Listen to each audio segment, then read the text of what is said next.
Je débuterai mon intervention en présentant rapidement le GIE, qui a été créé dans le but de promouvoir l'image de la ville et de défendre les intérêts de ses membres qui sont au nombre de 44 promoteurs.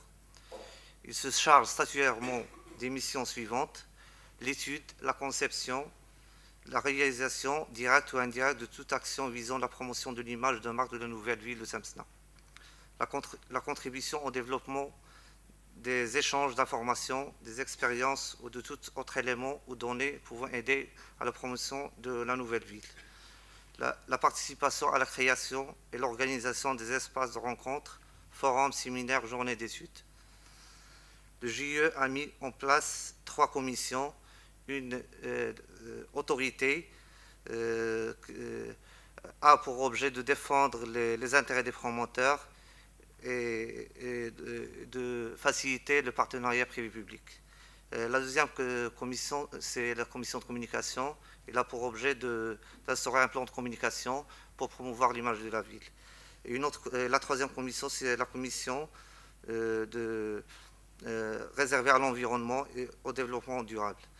Et ce, vu qu'aujourd'hui les villes sont le moteur du développement économique, ce sont aussi des lieux d'inégalité et de concentration de la pauvreté et de la marginalisation, où la nécessité de mettre en œuvre des actions au sein de la ville permettant à tous les citoyens de bénéficier des opportunités que les villes offrent en termes de revenus, d'espace, de logement, d'eau, d'éducation et de systèmes de santé et de confort.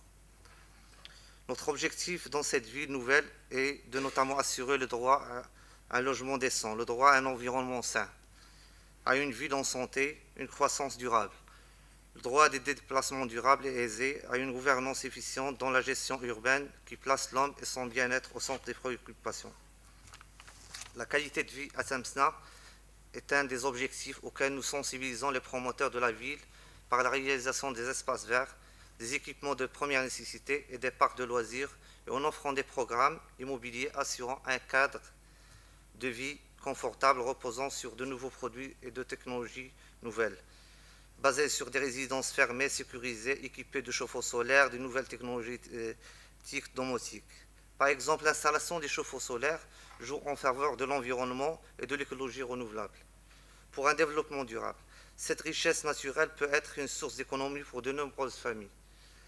Avec plus de 300 jours d'ensoleillement par an, le soleil peut participer gratuitement à la production d'eau chaude sanitaire pour une famille de 4 personnes. L'installation de 4 mètres de capteurs solaires thermiques couplés à un ballon de 100 litres couvre 60 à 80% des besoins annuels en eau chaude sanitaire et près de 100% l'été. Deuxième élément que nous essayons d'encourager les promoteurs dans les programmes réalisés dans notre ville, c'est les nouvelles technologies de la domotique. Par exemple, la domotique, c'est un outil de respect de l'environnement par la maîtrise de la consommation énergétique de l'habitat pour un développement durable. Les nouvelles normes en matière de construction imposent une gestion de l'énergie. Ainsi, par exemple, il deviendra obligatoire de couper le chauffage lorsqu'on ouvre une fenêtre. L'éclairage d'une porte peut aussi fonctionner selon la présence ou non d'un individu. La domotique est l'ensemble des techniques de l'électronique, de physique du bâtiment, d'automatisme, de l'informatique des télécommunications. La domotique vise à apporter des fonctions de confort en optimisant l'éclairage, le chauffage, la gestion d'énergie, de sécurité comme l'alarme et de communication comme des commandes à distance. Donc l'objectif étant de participer à améliorer le quotidien du citoyen pour un développement durable, pour une ville durable.